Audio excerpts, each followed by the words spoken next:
Boa noite! Está no ar o ICL Notícias, segunda edição desta terça-feira, dia 18 de abril de 2023. Confira agora os destaques do programa de hoje. Mais presos do 8 de janeiro, entre eles um militar que propôs guerra civil. Nós teremos uma guerra civil nesse país. Senador Fabiano Contarato dá entrevista exclusiva ao ICL Notícias e conta como é o confronto com a extrema-direita no Senado. Qual o valor de uma pessoa que fica preso 580 dias?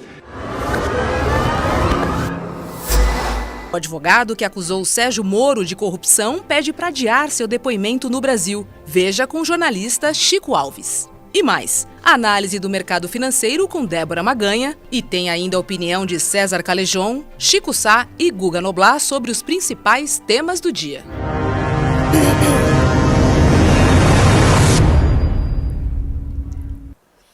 Muito boa noite, Recife, Duque de Caxias, Espírito Santo, Ouro Fino em Minas Gerais, Porto Alegre, Marília, interior de São Paulo, Planalto na Bahia, Goiás, Nova Iguaçu no Rio de Janeiro e Bombinhas em Santa Catarina, terra linda.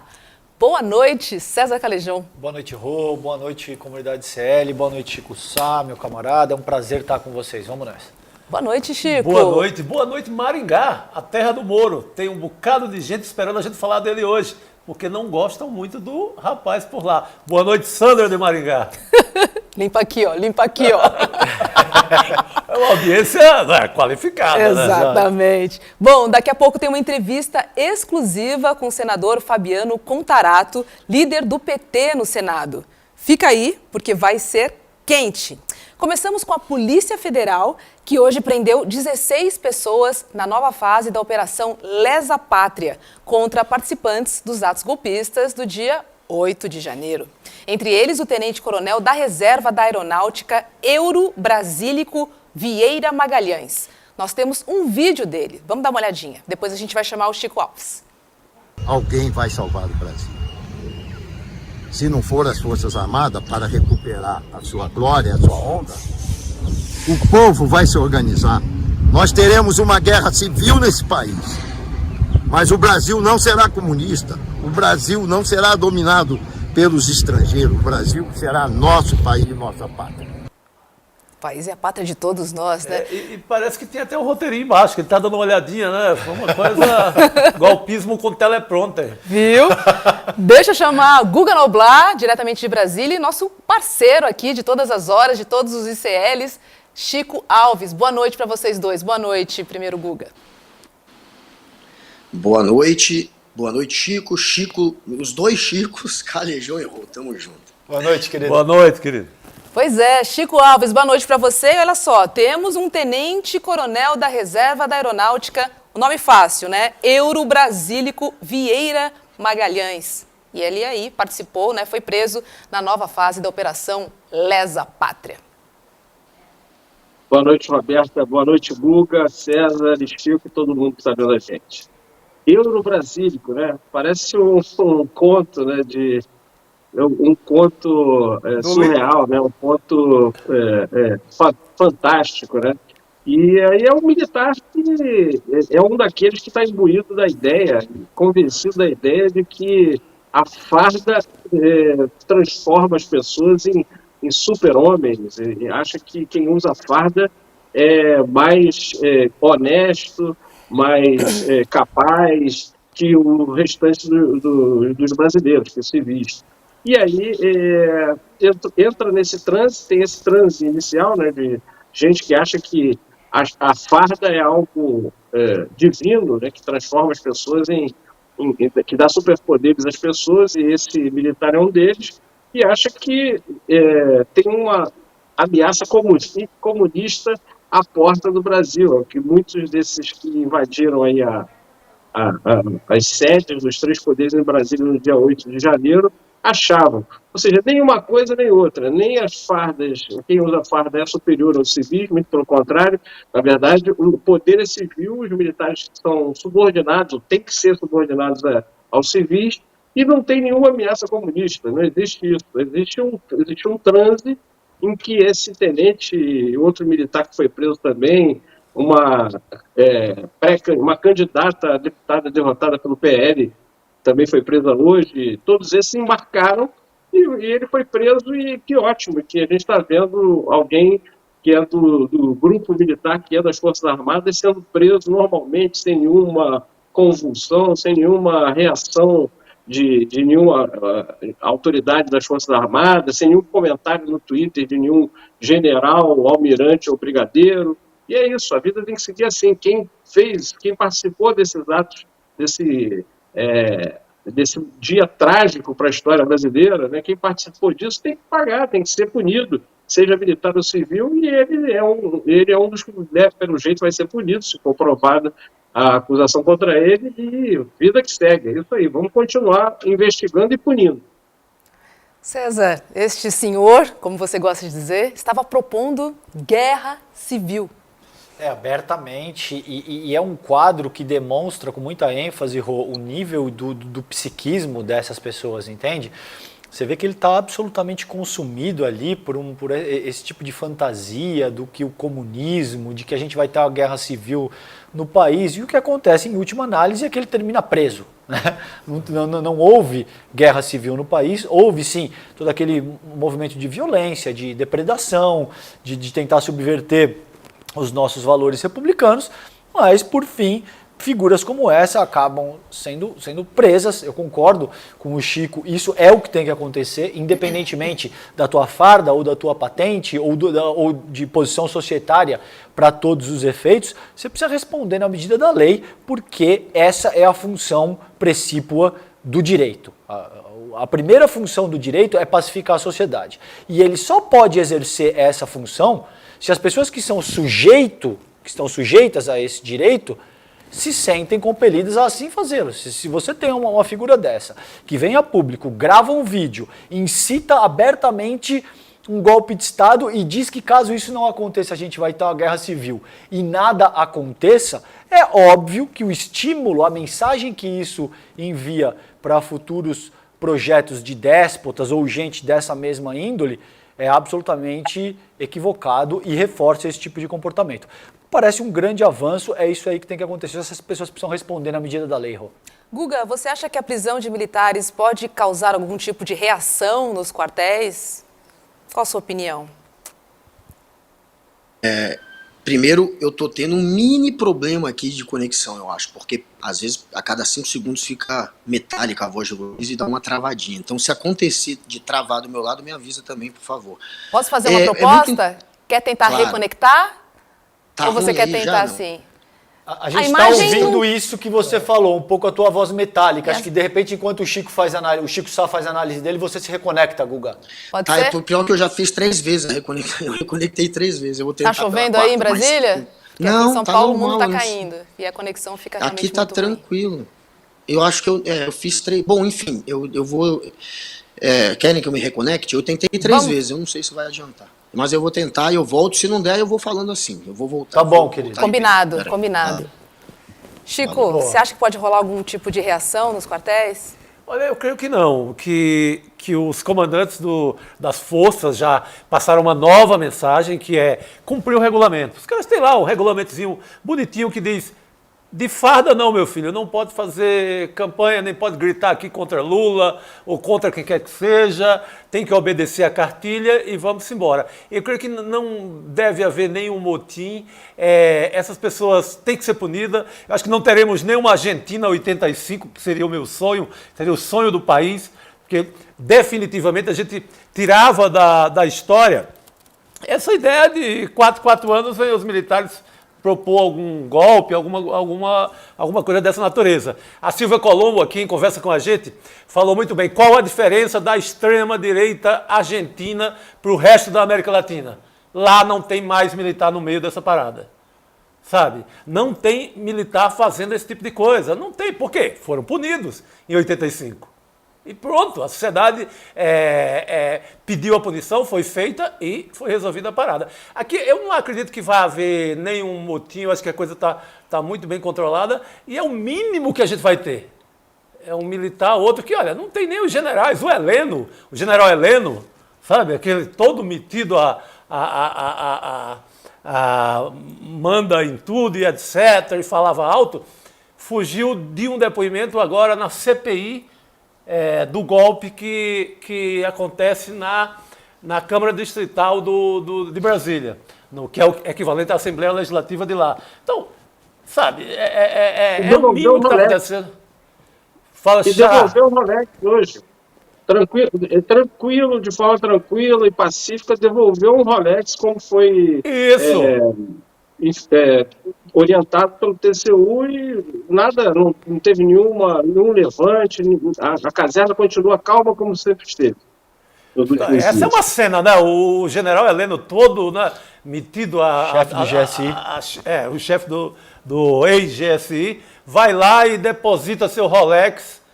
Se a gente não fala, se ninguém fala, ia levar para casa, ia ficar com o douradão lá, né? Mas não deu. Sinto muito, general. Devolve o presentinho. Devolve.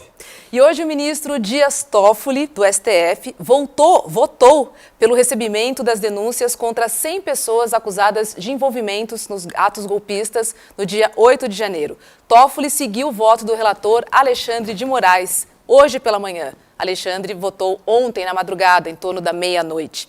As ações penais serão abertas de 6 dos 10 ministros votarem a favor. O resultado deve sair na próxima semana. Ou seja, Calejão, já temos 2 votos, precisamos de 6, faltam 4. É pouco provável que isso não aconteça, né? Que a gente não feche a maioria, considerando que existe toda uma urgência em restabelecer o que é a normalidade democrática no país. Me parece que o Toffoli, acompanhando o Moraes e voltando para tornar esses 100 denunciados réus pelos atos golpistas de 8 de janeiro, isso vai ao encontro do que já tem, do que é esperado, até pela própria sociedade civil, né? A gente não pode permitir que esse tipo de coisa aconteça, que a soberania do voto popular seja contestada de uma maneira tão agressiva, tão violenta, que haja depredação, que haja todo tipo de quebra-quebra, e isso fica por isso mesmo. Então, me parece que a coisa caminha para que esses outros 4 magistrados acompanhem o voto, e é uma medida absolutamente fundamental. Isso tem que acontecer sob pena da gente já no ano que vem incorrer nesse tipo mesmo de ato. Porque você imagina que se todo mundo começa a agir dessa maneira, não, eu não aceito a derrota e eu vou mobilizar os meus quadros para, ao invés de fazer política, chegar às vias de fato, quebra-quebra, atacar, jogar viatura dentro da água. Ora, isso não é possível e encerraria com o nosso processo republicano. Me parece que as coisas caminham para coibir esse tipo de coisa, Rô. Guga voltou agora, a gente está falando sobre o julgamento, né, para ver se os acusados, os 100 acusados, se tornam réus do STF. E eu queria te perguntar, você acredita que a gente está começando a virar essa página do golpismo, Guga? É um sinal de que a gente caminha para, de fato, colocar na prisão, ou pelo menos punir de alguma maneira, todos aqueles que incentivaram, que participaram de uma tentativa de golpe. E não foi só uma tentativa de golpe. Teve também antes, em dezembro, quando invadiram a sede da Polícia Federal para tentar retirar dali um pastor índio, que era político também, e que a extrema-direita, enfim, estava ao lado dele. E aí, ali, eles já tentaram provocar uma situação para que o Bolsonaro pudesse interferir, talvez com uma GLO, enfim, interferir para, quem sabe, evitar a entrada do Lula, que já tinha sido eleito. Ali eles já fizeram. E depois teve esse segundo ato do dia 8, que é uma continuação daquilo. Eles invadem, depredam tudo, quebram tudo. E agora a gente tem aí, enfim, esses 100, que simbolicamente o Alexandre de Moraes quis escolher já 100, já começar com 100, 50 deles gravados, filmados, no meio do quebra-quebra, invadindo o Congresso Nacional, produzindo provas contra si. Esses não tem muito para onde correr. Tem outros 50 que estavam ali, que foram pegos no acampamento no dia seguinte, que foram presos no dia seguinte, que estavam no acampamento em frente ao quartel de Brasília, General de Brasília. Então, esse pessoal, enfim, são os peixes pequenos ainda, mas são aqueles que foram os buchas de canhão, são aqueles que se expuseram mais e que agora vão começar a pagar por isso. E na sequência a gente sabe que tem o Bolsonaro, que vai ser ouvido, tem outros generais que vão ter que falar, hoje a gente teve essa prisão do Eurico, que é um tenente-coronel da aeronáutica, já é simbólico, apesar dele ser da reserva. os generais, eles estavam mandando recado pela imprensa de que iam se sentir de alguma maneira atacados se começassem a avançar contra coronéis e contra generais. Esse é da reserva ainda, mas estão começando a ir para cima deles. Então, também teve hoje um comandante da Rotan, um PM de alta patente lá que foi preso em Goiânia. Então, enfim, são sinais de que a gente está caminhando de fato para virar essa página. Chico. Não, como esses atos, como essa tem sido exemplar desde a prisão, desde o primeiro momento. E eu vi muito isso na volta do Bolsonaro. Se não tem prendido ninguém, se não começa a julgar ninguém, um evento como aquela volta do Bolsonaro seria outra tentativa de golpe. Seria outra festa golpista, com todo mundo espalhado ali na esplanada, com toda aquela farsa que a gente já viu. O que aconteceu? Como tinha 1.000 e tantos fichados, você viu o deserto que foi a chegada do Bolsonaro. Porque foi pedagógico, punição é pedagógica. Sabe, a minha tia não vai mais pegar um ônibus que vai passando na praça da cidadezinha dela e, oba, vamos para Brasília derrubar o Lula. Sabe, é muito pedagógico, tem que ser feito isso, é o mínimo. Pois é. Chico Alves, hoje o IBAMA apreendeu 55 pássaros raros da criação do ex-ministro da Justiça, Anderson Torres, que ele mantinha, né, em sua casa. Torres está preso desde o dia 14 de janeiro por envolvimento nos atos golpistas. Em fevereiro, o IBAMA havia ido à sua casa para inspecionar sua criação de aves raras. E na ocasião foi identificado o desaparecimento de 7 aves. E aí, Torres foi multado em R$54 mil. Chico Alves, Torres é uma bomba prestes a explodir? Eu acho que começa a caminhar nesse sentido, começa a se parecer com um explosivo, sim, porque as informações que estão vindo lá da cadeia é que ele está com o estado emocional abalado, né, que emagreceu 12 quilos. Pode ser também aquelas informações que são divulgadas para que todo mundo se apiede dele. Ah, não, coitado, já não está mais causando nenhum perigo e tal, vamos soltar. Ou realmente ele pode estar abalado. Eu acho que é possível, é plausível que ele esteja abalado, porque imagina o tombo, né, de ministro da Justiça a presidiário nesse momento. É uma trajetória muito rápida, é uma decadência muito rápida para o emocional, a psique dele assimilar de uma forma tranquila, né? Agora você vê, o Anderson Torres parece um vilão de filme de James Bond, né?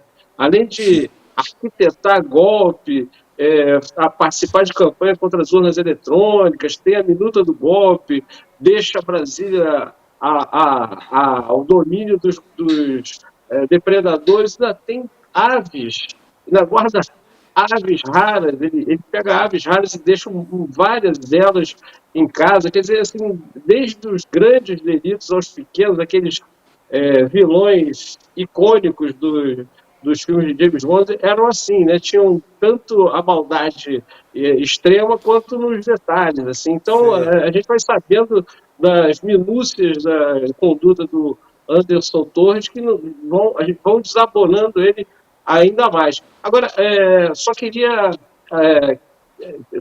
destacar a curiosidade sobre o que tem na nuvem do celular do Anderson Torres. A jornalista da CNN, Basília Rodrigues, disse que ele forneceu a senha do celular, né, que ele esqueceu, né, providencialmente esqueceu nos Estados Unidos, ou perdeu nos Estados Unidos, né, uma perda providencial, e agora ele lembrou da senha, né, e a PGR pediu que ele fosse libertado, né, que a prisão preventiva fosse relaxada, mas eu disse até que, enquanto ele não desse acesso a esse conteúdo do celular, acho que não deveria ser relaxado, não. Se ele realmente deu acesso à senha, a gente vai ter novidade dessa bomba aí muito em breve, viu, Roberto?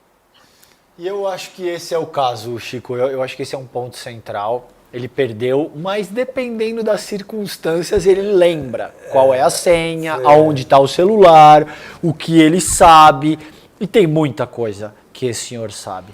Eu acho que o que vale acrescentar à análise do Chico, que foi brilhante, a meu ver, é o seguinte, endereçando o teu ponto, me parece que sim, ninguém emagrece 12 quilos em 40, 50 dias, acho que talvez, né, um pouco mais, um pouco menos do que isso, mas ninguém emagrece 12 quilos em 1 mês e meio, 2 meses e está bem, seja psiquicamente, fisicamente, e isso é um sinal muito claro que você está colapsando.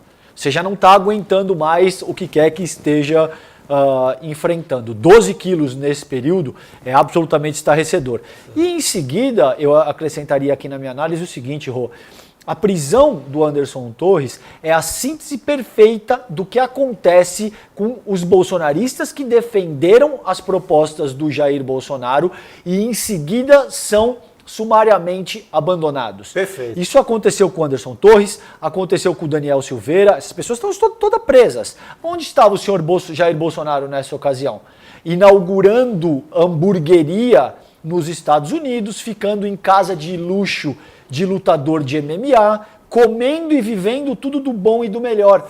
Enquanto essas pessoas, os pseudo-patriotas, não só esses dois que eu citei, mas centenas deles que colocaram as suas vidas em risco, inclusive agredindo o Estado brasileiro na ocasião dos atos terroristas de 8 de janeiro, agora estão presos. Você não viu o Jair Bolsonaro fazer uma única menção, uma única fala de apoio, zero, absolutamente nada. Então essa é a síntese perfeita do que acontece quem apoia esse senhor Jair Bolsonaro. Agora, Guga, a gente tem informações aqui do Guilherme Amado, no Metrópolis, que o ex-presidente Jair Bolsonaro monitora semanalmente o ânimo do ex-ministro da Justiça, Anderson Torres. Tá preocupado, né? Depois que o Anderson trocou de advogado e colocou um que mudou a tática, que parou de ir para o enfrentamento com a justiça, que, como disse o Chico há pouco, passou a, inclusive, sugerir, indicar a senha do e-mail, a senha do telefone para se acessar a nuvem, também está colocando à disposição da justiça, né, o sigilo fiscal, bancário e telefônico. Isso tudo, claro, são sinais para o Bolsonaro de que talvez, que pelo menos parece, que Anderson está querendo seguir um outro caminho muito diferente daquele do advogado que antes era ligado à família Bolsonaro que estava o defendendo. E tem esse papo, será que ele vai delatar em algum momento? Agora a PGR está querendo afrouxar aí a prisão dele, se afrouxar provavelmente ele não vai delatar. Não que o correto seja enjaular alguém até ele delatar, mas a gente sabe que é assim, quando está preso só delata quando está atrás das grades. Ele perdeu 12 quilos, diz a imprensa. Se isso aconteceu, de fato é sinal de que ele está desmoronando, que ele não está mais aguentando isso. E ele merece. Tudo que ele está passando, ele merece. Ele fez parte, tudo indica que ele fez parte de um movimento golpista, que ele inclusive colocou, a gente tem essas notícias agora, a Polícia Rodoviária Federal, ele foi até a Bahia, inclusive, a pedir para a Polícia Federal ajudar a Polícia Rodoviária Federal a atrapalhar as pessoas a saírem para votar, principalmente nos locais onde o Lula tinha mais voto. Então esse é um sujeito que está marcado como golpista e está pagando pelo que fez. Vamos ver se em algum momento ele cede e começa a fazer o que os pássaros que ele enjaulava faziam, que era cantar, né? Inclusive ele perdeu 7 bicudos. A polícia foi atrás hoje das aves dele, tem 7 bicudos, que é uma das aves mais raras, só existem, dependendo do tipo de bicudo, 100 bicudos ainda livres, não enjaulados na natureza, e ele perdeu 7, tem 7 bicudos que sumiram, que são aves raríssimas e muito caras, e que deveriam ter sido encontradas ali na casa dele. Então, ele, além de golpista, também pelo jeito, um contrabandista de aves, né? Merece o que está passando. Chico Sá, Poxa, você acha... o bicudo tá olhando para ele nessa hora e dizendo, agora eu tô solto e tu tá aí nessa história. Né? Pô, parece uma fábula, né? De Esopo, né? Santa ironia. É muito irônico. Agora, eu acho que tem um ponto. A mídia tem batido muito nesses 12 quilos. Hoje falou também que ele largou um curso de eletricista porque não tem ânimo para nada. Está deprimido e tal. Pode ser até verdade. Mas a gente tem que lembrar que o bolsonarismo ele se faz de vítima. Na hora que aperta, eles gritam como vítima. É um ótimo ponto. Para procurar uma estratégia de saída. E ele precisa ser essa vítima porque ele quer pegar o embalo no pedido da PGR para que ele tenha prisão domiciliar. É o sonho da vida dele agora. Então a gente tem que dosar um pouco essa questão dos 12 quilos e etc. Porque é um personagem que é muito central, né? Depois dele é o Bolsonaro. É muito próximo, eles são né? assim, É muito próximo. Tem uma linha muito fininha ali entre os o dois. link direto, né? Sai de um, entra no outro. Então, imagina como é delicado pro ex-presidente, pro Bolsonaro nessa hora. Então, é um personagem muito monitorado mesmo. Qualquer depoimento leva a Bolsonaro. O Alexandre de Moraes já está muito de olho nessa ligação.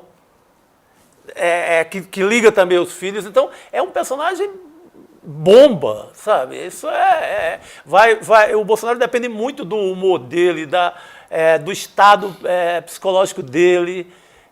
E é um sujeito, assim, muito perigoso. É um sujeito capaz de culpar a mãe por essa empresa, pela firma dos pássaros. Colocou a mãe como laranja. Então, é um personagem muito perigoso. Sem limites, Sem limites, assim, não tem limites para imoralidade total, para ilegalidade total. É esse personagem que a gente tem que lidar com esse pensamento, não ficar com peninha só pelos 12 quilos.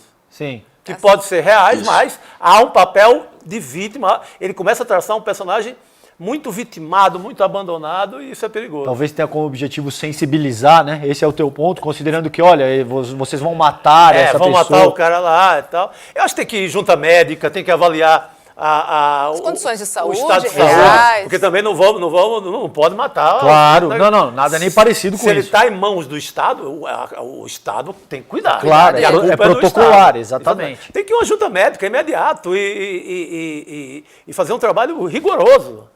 Perfeitamente. Agora, Chico Alves, você escreveu na sua coluna do UOL que o advogado Rodrigo Tacla Duran, que mora na Espanha, pede que o adiamento do depoimento dele marcado para essa semana para o juiz Eduardo Apio, da 13ª Vara Federal de Curitiba. Lembrando que Duran acusou o senador Sérgio Moro de extorsão na época da Lava Jato. Chico, será que o Tacla está preparando novas denúncias? Qual seria o real objetivo desse adiamento dele, na sua opinião? Não, na verdade, esse adiamento foi pedido porque ele não consegue desamarrar os trâmites para conseguir as garantias necessárias para vir ao Brasil ele quer vir ao Brasil com a garantia de que não seja preso, né? Ele quer o indulto. E para isso ele precisa também da colaboração da burocracia espanhola, avalizar isso. E esse pedido do tratado entre Brasil e Espanha para que alguém acusado como ele ou respondendo ao processo como ele venha com um salvo-conduto, esse pedido foi feito pelo Ministério da Justiça do Brasil ao similar espanhol no dia 10 de abril e até agora não foi desamarrado isso. E por que não foi? Segundo o Tacla Duran, ele fala isso, diz isso no requerimento, o MPF, o Ministério Público Federal do Paraná, os integrantes do Ministério Público Federal do Paraná, têm feito gestões ilegais, irregulares, fora do protocolo, com as autoridades espanholas para impedir que ele viaje para o Brasil. Então, tudo que tem a ver com o processo em que Tacla Duran está citado, agora está a cargo do STF. Então, o MPF não deveria está mexendo nesse assunto de forma nenhuma, muito menos fora do protocolo.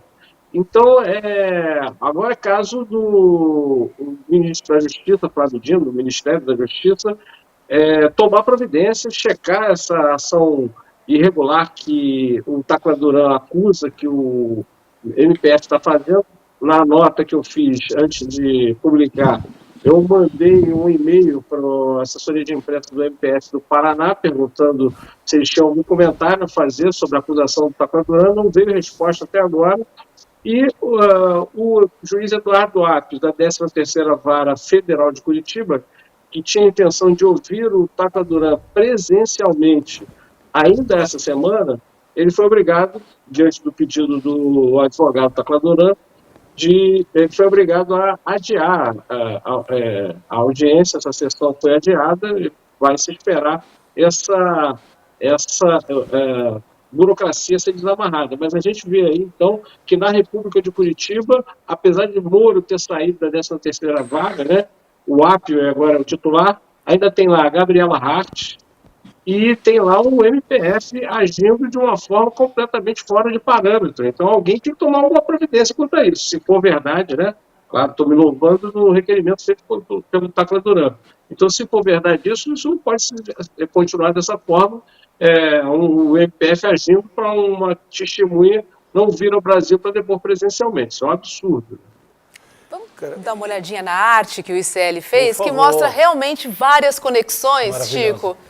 Bota aqui na tela pra gente. Vai lá, vamos detalhar essa arte aqui para nossa audiência. Aí é a famosa paródia ao PowerPoint ainda do Deltan Dallagnol, sim, né? Sim. Que sempre vai voltar. E a equipe do ICL Notícias sempre que tem oportunidade, vai fazer faz uma bela PowerPoint. paródia da vida real do Moro agora, né? Então ele se vê cercado... Roberto, eu não estou conseguindo chegar daqui, Chico. Está o MPF do Paraná, está citado aí? Se não tiver, é bom acrescentar. Não, vamos acrescentar. Ótima observação, Chico. Ô, Chico, isso é como todas as artes nossas, são uma obra aberta. Eles vão incorporando pitacos, ideias da audiência, ideias nomes, dos elementos, enfim. Exatamente. Mas aí a gente já tem suficiente. A gente tem a Lava Jato, uma setinha, a juíza Gabriela, que você acabou de citar, Xará, o TRF4, lá do Malucelli, que é importantíssimo, sempre decisões favoráveis a essa República de Curitiba, o Bolsonaro, óbvio, que é o maior favorecido pelo Moro, né, que o leva depois, paga o que deve, levando para o Ministério da Justiça, o Marcelo Malucelli, que eu falei, o João Eduardo Malucelli, que é filho do Marcelo e namora a filha do Moro. Vê que está começando a virar uma quadrilha amorosa, para citar o Drummond, né? João, que amava Marcelo, que era pai de João, que amava Moro, que tinha uma filha que era casada que namorava o João e por aí vai. Que todos levam a Sérgio Moro, né? Todos levam a Sérgio Moro. Falando que dá para decisão judicial favorável ao Moro. Exatamente. Então, o Taquadurã, esse é o personagem. O Taquadurã deixa esse povo todo assombrado. De verdade. Porque o depoimento dele é muito contundente. A primeira audiência que ele tem na nova 13ª vara, ele já diz, no mínimo, ali tem uma coisa muito grave, que é parte do dinheiro foi paga. Parte do dinheiro para oferecer ao Taquadurã uma delação VIP. Delação VIP é quando você... Olha, tu vai ficar pouco na cadeia, o Deltan não vai mexer muito contigo, a pena vai ser moderada, vai ter lençol, uma caminha limpa, etc. Essa delação VIP era negociada aqui no escritório do Zucoloto, que era o quê? Sócio da Rosângela Moro, que é quem? Mulher do Sérgio Moro. É rolo para dar e vender, é muito pesado. Chico, por favor, Xará. É pesadíssimo, rapidamente, é pesadíssimo, mas esse requerimento do Taquadurã, eu falei que é bom incluir o MPF, porque a gente fala muito do Sérgio Moro, fala muito da Gabriela Hart, mas o Deltan Dallagnol atraía muitas atenções para lá, para o MPF, para a Força Tarefa, e ele saiu, virou deputado, e a gente tem falado pouco dos procuradores que estão lá. E é bom lembrar que a Operação Lava Jato, a tragédia da Operação Lava Jato foi feita em conjunto entre o Sérgio Moro, juiz, e o MPF. foram esses dois parceiros que criaram a tragédia da Lava Jato. Então está lá o Apio, o juiz Apio, sozinho, lutando lá para esclarecer os fatos, com a Gabriela Hart abaixo dele, e o MPF lá, pelo que diz o Tacla Duran aí, lutando para que as coisas não sejam esclarecidas. Então é bom a gente botar um pouco de foco também nos procuradores que estão lá hoje. Esse é um ponto central. Perfeito. Importantíssimo mesmo. Porque veja, a gente foca muito no Sérgio Moro, que seguramente é a figura que teve maior protagonismo, mas ele é a pontinha de um iceberg de toda uma estrutura lavajatista. Que sustenta, né? E que o sustenta. E que subverteu, em última análise, a lógica de funcionamento da justiça brasileira. Então, se não fossem esses procuradores, se não fossem, inclusive, veículos de comunicação, se não fosse toda uma estrutura lavajatista que caracterizou um conluio jurídico, político, midiático, que caracterizou a Operação Lava Jato, o Sérgio Moro não teria condição de ser o protagonista, considerando todos esses processos que vocês veem aí apontando para ele. Então, essa fala do Chico é muito importante, porque te dá a real dimensão de que, sim, o Moro tem que ser investigado, o cerco está se fechando sobre ele, principalmente e sobretudo considerando aí a acusação que ele fez de que o Gilmar Mendes estaria negociando habeas corpus, né? Ele coloca um membro da Corte Constitucional Brasileira como um mercador da justiça ali, uma espécie de mercenário. Isso é seríssimo, ele foi acionado pela PGR agora, o cerco está se fechando, mas é importante manter isso que o Chico diz em perspectiva, porque essas outras pessoas não podem passar incólume. A denúncia, por exemplo, que o Demore trouxe com muita propriedade, demonstra que essas pessoas estão envolvidas com coisas seríssimas e que tudo isso precisa ser verificado de forma bastante acurada, Rô. Tá certo.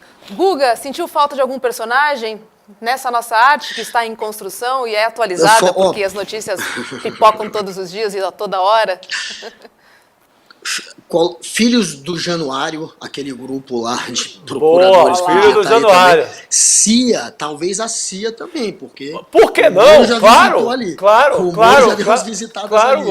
Claro. Boa, vamos atualizar. E a CIA não é fofoca, não é teoria da conspiração. A CIA tinha agentes no Brasil que encontrava com procuradores, que encontravam o Moro e que agiram.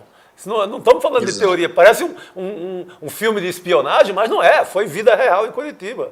E o Chico tocou Não, vai, Guga, por favor. Não, desculpa. Eu ia dizer, imagina se não tivesse o Eduardo Apio como juiz titular da 13ª Vara de Curitiba, se tivesse um genérico do Sérgio Moro ali, junto com esse Ministério Público do Paraná, que está, segundo o Tacla, agindo assim como agiu o juiz parceiro do Moro, para evitar o depoimento do Tacla. Então imagina se não tivesse o Eduardo Apio ali, tivesse alguém conivente com essa turma ainda, a treta que não ia ser, pelo menos tem o Apio. Complementa aí, Chico. Não, eu ia falar que, para lembrar como funcionava Ministério Público e juiz Moro, funcionava como a gente viu na Vaza Jato, em combinação permanente.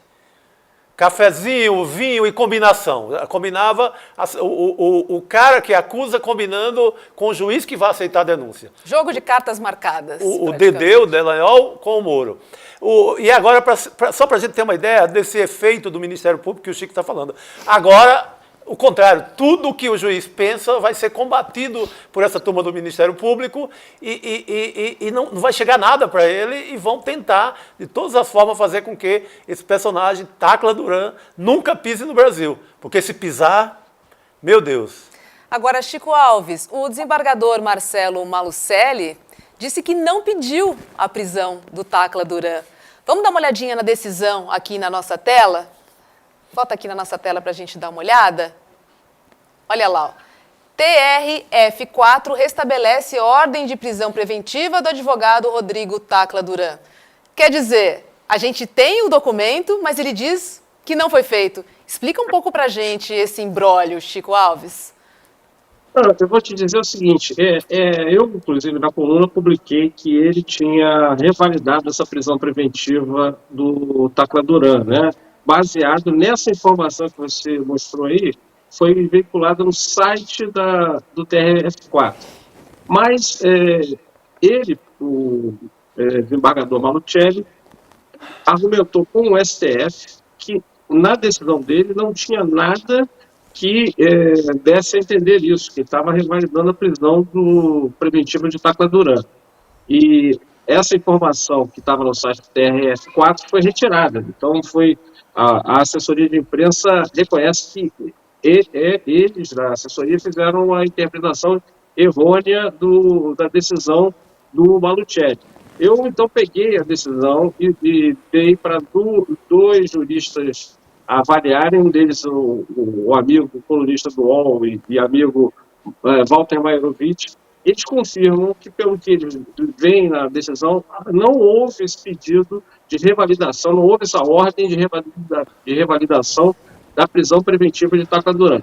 Então, esse ponto aí, inclusive, eu fiz uma coluna no sábado dizendo isso, que houve um erro da assessoria de imprensa que fez com que boa parte dos veículos de comunicação reproduzissem essa informação. Agora, Malucelli continua errado, porque ele atua num processo em que o STF já disse que nenhuma outra instância, além do Supremo, pode atuar. E ele deveria se dar por impedido, seja uma decisão contra ou a favor a Sérgio Moro, ou contra ou a favor a Tacla Duran, que tem a ver com o Sérgio Moro, ele não poderia dar essa decisão, na minha opinião, e é por isso que o CNJ vai investigar ele, porque ele tem essas ligações aí que o Chico já falou aí. Ele é pai do sócio do Sérgio Moro e da Rosângela Moro. Ele é pai do namorado da filha do Sérgio Moro. Então, é óbvio. Isso aí me parece que é claro que deveria se dar por impedido. Ele não se deu uma decisão nesse processo e continua errado. Malucelli que entrou de férias, diga-se de passagem. Está de férias nesse momento. Eu não sou. Pô, entrou de férias, numa hora boa para entrar de férias, hein? Bastante bicho conveniente, pegando, né, Chico? Vou ali e já volto. Eu tô com uma dúvida, porque pelo que eu li, a decisão do Malucelli, sei lá como é que fala o nome dele direito, era de anular a decisão do Eduardo Apio, que no caso suspendia a ordem de prisão. Se ele está anulando uma decisão que suspendia uma ordem da prisão, a ordem volta a ser válida. Foi essa a dedução que eu fiz. Não é isso? Não foi isso? Não é isso que... Porque, senão, o que foi que ele decidiu? Qual é a diferença do que ele fez, se não teve efeito nenhum prático? Pelo que eu entendi, o efeito prático era esse. Mas eu posso estar enganado. Está escrito de uma forma tão intrincada que ou eu emburreci, ou eu não consegui chegar a uma conclusão como você conseguiu. Talvez eu não tenho tanto aprofundamento na linguagem jurídica, porque realmente essa decisão está intrincada. Então, por isso, eu pedi para o Mairovitch e um outro jurista darem um parecer, e eles disseram que, segundo o que eles interpretaram, né, não há essa ordem. Agora, conversando com o Edu Molina mais cedo, ele disse que o Lênin Streck, por exemplo, num programa, ele confirmou que ele acha que nessa decisão tem realmente a prisão tem revalidada. Então, assim, ficamos aí, como essa manifestação do Malucelli, de que ele não revalidou a prisão preventiva, foi feita ao STF, vamos esperar para ver o que o STF diz, porque se ele tiver revalidado, atuado de uma forma irregular nesse processo, o STF certamente vai tomar alguma atitude. A gente vai saber em breve tirar essa dúvida. Mas acho o seguinte, também os juízes têm que ser mais claros nessas decisões. As decisões deles não são só para o seu círculo de profissionais do direito. Nós, os cidadãos comuns, temos que ter um entendimento, temos que ter facilidade na interpretação dessas decisões. É uma decisão tão complicada que até a assessoria de imprensa do TRF4, que é acostumada a fazer esse tipo de interpretação e publicar no site, se enganou. Então, se é ou não é, saberemos em breve que o STF deve tomar alguma atitude se foi irregular, né? Tá certo. Eu acho que a miguelagem dele talvez seja essa. Ele colocou que revalidou, mas ele suspendeu uma decisão que estava suspendendo, no caso, a prisão. É isso, entendeu? Que eu tô vendo nessa história. também, ele não colocou, eu quero que mande para a prisão, mas ele acabou com uma decisão que estava impedindo a prisão. Foi assim que eu entendi essa história. Mas veremos nos próximos dias. Exatamente, a história se revela. Chico Alves, obrigada, viu, por participar aqui do ICL segunda edição. Guga Noblar, muito obrigada também. A gente se encontra Tamo amanhã. juntos. Até amanhã, Beijo, galera. obrigada aos dois. Valeu, queridos. Até amanhã. Tchau, Xará. Boa Tchau, noite. Guga. Tchau. Boa noite. Até mais. Chegou a hora de Débora Maganha para a gente saber como é que foi o fechamento do mercado financeiro. Débora, é com você. Oi, pessoal, boa noite. Hoje o dia começou com sinais positivos vindos da China. Foram divulgados alguns dados econômicos lá do país. Então a gente teve uma surpresa positiva vinda do crescimento, que ficou acima do esperado, e também ali dos dados do varejo, que também surpreenderam. Os dados industriais acabaram ficando um pouco abaixo do esperado, mas ainda assim bem próximos do que se esperava para a indústria chinesa. Então foi ali um dia bem positivo, que impulsionou os mercados asiáticos e europeus logo no início da manhã. Mais tarde esse movimento chegou aqui. A gente teve um bom desempenho das commodities, então as empresas ligadas às commodities desse setor acabaram contribuindo bastante aí para o nosso desempenho. O Ibovespa subiu 0,14% e foi bem impulsionado pelas ações mais ligadas aí às matérias-primas, justamente por essa expectativa de maior demanda vindo da Ásia. Então, quem impulsionou aí o desempenho do nosso índice hoje, dentro desse setor mais voltado para as exportações? O minério de ferro, a siderurgia e o petróleo. Hoje a gente viu as ações da Petrobras subirem mais de 2% no caso das preferenciais, e aquelas ligadas à mineração e à siderurgia, como é o caso da Vale, recuperaram parte das perdas, aí com uma alta de 0,81%. Lá no exterior, o movimento foi bem menos intenso. O S&P e a Nasdaq, eles acabaram ficando bem próximos à estabilidade. Quando a gente fala de mercado próximo à estabilidade, é porque eles ficaram próximos de zero. Então não teve ali nenhuma alta, nenhuma queda muito expressiva em nenhum dos dois mercados. A Nasdaq acabou caindo 0,04% e o S&P subiu 0,09%. Foram em direções opostas, mas bem próximos aí da estabilidade. Então, Roberto, hoje o dia foi de movimentações menos intensas, tanto aqui quanto lá fora. Tá certo, obrigada, Débora.